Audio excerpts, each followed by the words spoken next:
September 2020 video horoscopes for the 12 signs. I'm Lada from astrolada.com. Welcome to the craziest year and one of the tougher months. September, October, November, guys, months we're not gonna forget. And months of big spiritual growth. That's what we say to make you feel good. But indeed, you will see months where Saturn and Mars are square all the time. Mars is going retrograde this month, which means that some great feat of willpower will be required from us, and some great use of willpower, but we'll eventually will be able to achieve something tremendous by November, December, that we'll be so proud of. So we'll speak about each of the 12 signs, how Mars retrograde affects us. But just to let you know, me and Brian are making a fantastic webinar this September, in the middle of September. It's called speed reading the birth chart. So basically what it means to have the sun, moon, ascendant in different signs, how to tie them together, how to interpret the chart, what it means for you. And it's from the point of evolutionary astrology. I'm very excited about this webinar. Last webinar Brian did had 300 or 400 people, so, and it's 30% discounted. Come and join us to see how to quickly read the birth chart and what it means. It's for beginners, even for advanced or beginners. You don't need to know much astrology to understand it. Thank you so much. Let's start with the signs. Gemini, rising sun and moon, September 2020. Mars is going retrograde in your 11th house, Gemini, which in of its own, you know, it's not affecting you directly. It can more affect your social circle around you. So some certain changes you might start seeing happening there, even challenges, because sometimes when the planet goes retrograde, especially Mars, can create conflicts there, or some emergencies, some crisis situations with friends, with colleagues, those in your environment, social environment, or you kind of even fights with people on social media, or you know, anyone that you are considered part of a social circle, whether you see them directly or no. Some competitiveness can appear, some increased, you know, kind of a competitive or stress environment if you're working with people in some sort as well. But you know, it's important when Mars goes retrograde from the 9th of September and the previous days as well, because it's really escalating, that you don't act in a rash manner for almost a couple of months after that. When it comes to matters, if people stress you, you know, because it's a house of other people, somehow it's a social house. So if you find yourself challenged or stressed by such developments, don't react too crazy. What you have to do is, like a retrograde planet needs to take a step back, count to 7, maybe wait a few days until you answer someone angrily, or a day at least, because retrograde Mars prefers to act to give better results, more like Scorpio, like Mars in Scorpio, rather than recklessly. So have more strategic approach. Otherwise, you might burn quite a few bridges. And sometimes bridges need to be burned. And that's what you can do when Mars is retrograde in Aries. You can really burn bridges with people that are toxic or aggressive or too much.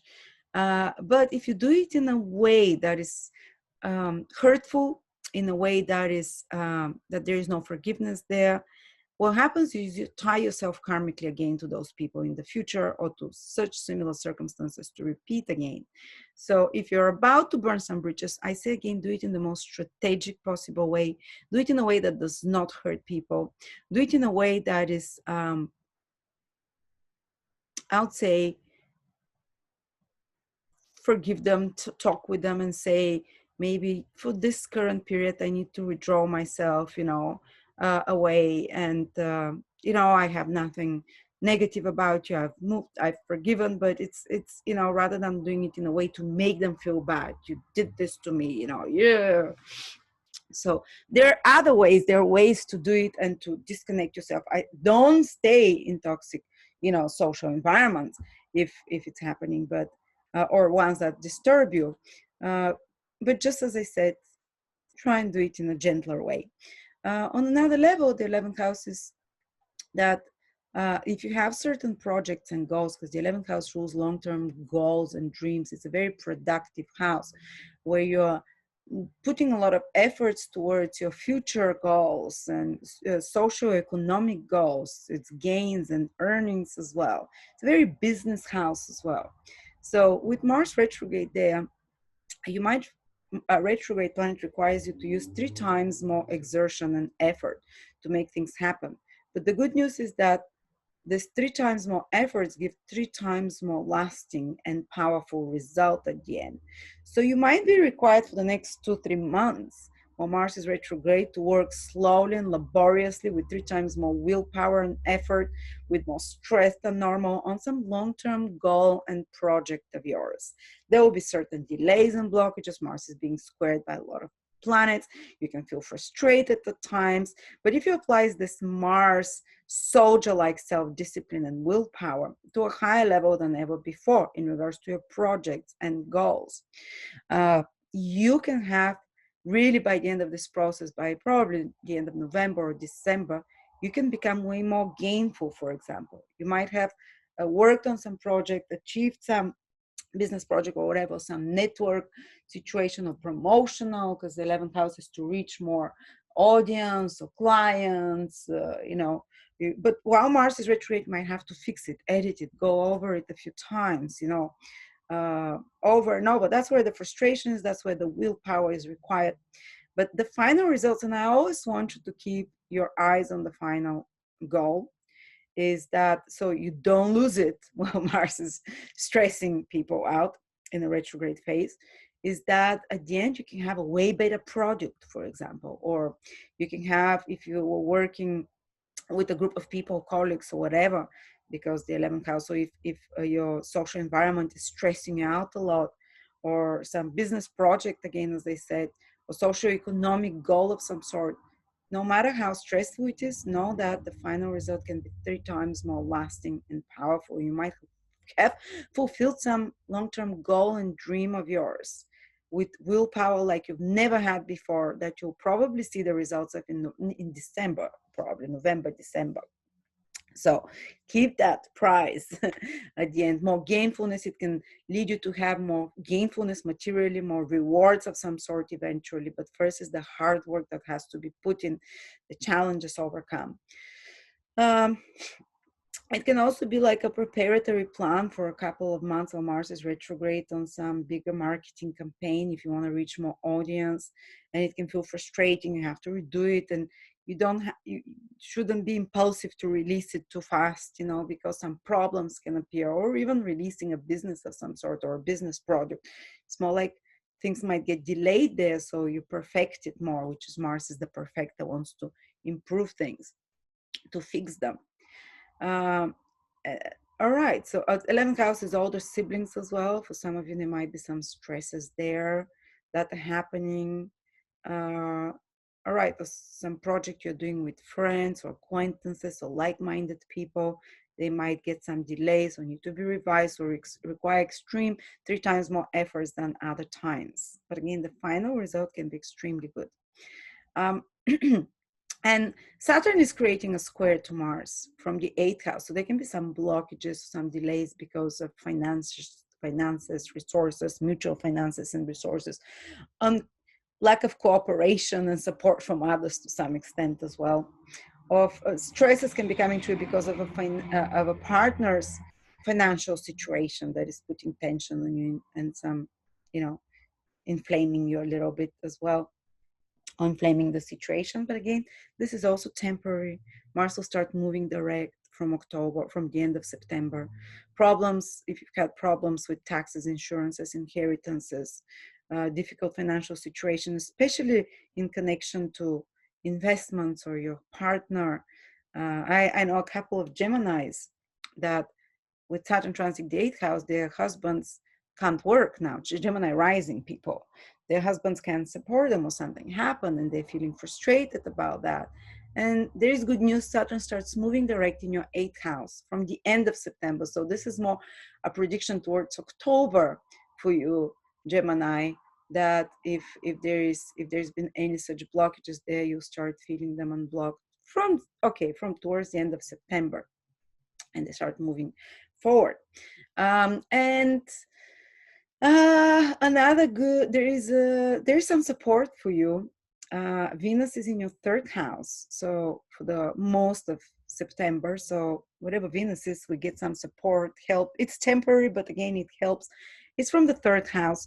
So maybe a short, pleasant trip can dispel some of the tension.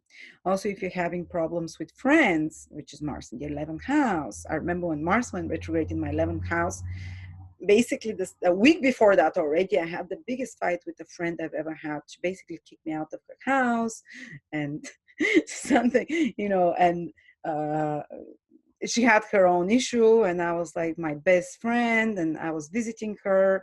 But that was the best thing that could have happened because I met my husband then, which is weird when it's kind of like I bonded with my husband. So anyway, every stressful thing has a silver lining. But if you're having some stresses with this 11th house that we talked about, with Mars going retrograde there, everything that I said at the beginning, Venus is helping with the trine from the third house, and third house is communication, and Venus makes you more diplomatic. So a nice, more diplomatic approach is what can smooth things over. Silver tongue, silver tongue, Venus in the third house. And also, reading things, getting new information. You can find a lot of pleasure in September that releases the tension in reading things about new skills, about new ways to make things or to do things, because Venus is moving direct. So third house is skills, information of any sort, or just reading. The love of reading is Venus in the third house, or just writing. Whenever you feel tension, start writing something. When I feel frustrated, I write articles. And I transform my stresses and negative feelings, because I have Venus in the third house by birth, so I know how it works. I either speak to a friend, or I go and read something online to diffuse it, or I start writing an article or record a video, and I talk myself out of a negative state through that by trying to help others. So that's another way for you. And as I said, third house, some nice trip as well. And even there is help. Third house is cooperating with people on a smoke work project. It's similar to the 11th house, but 11th house is like larger ones. That can be a sense of relief for you. Walking is the third house, moving. Um, that can also be a sense of relief for you in some ways. And Mercury is going to be in your fifth house, Gemini. This is your planet for most of September, very quickly, maybe for 20 days in September. Mercury whizzes through your fifth house. So that's a good house. The fifth house is you're going to find yourself more clever, more intelligent. The fifth house, the house of intelligence, creative ideas. You can find yourself more stimulated mentally by creative ideas of any sorts. And to have fun is the fifth house. This also releases some of the tension and creative projects that you might get in. You can feel like they're moving a bit faster, Also, fifth house is your children. You can have better communication with your children, or love relationships, for example. You can take a short trip, like a night trip with a lover, a boyfriend, girlfriend, husband, wife. You can have more romantic conversations or some activities together, social activities that are more fun. Fifth house is fun as well.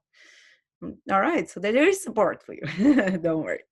So thank you so much, Gemini. I look forward to the webinar we're having. If you want to learn something with this Venus in the third house to release some of the pressure, with Brian about speed reading the birth chart. He's an evolutionary astrologer. He's amazing. So speed reading the birth chart on the 12th of September. Thank you.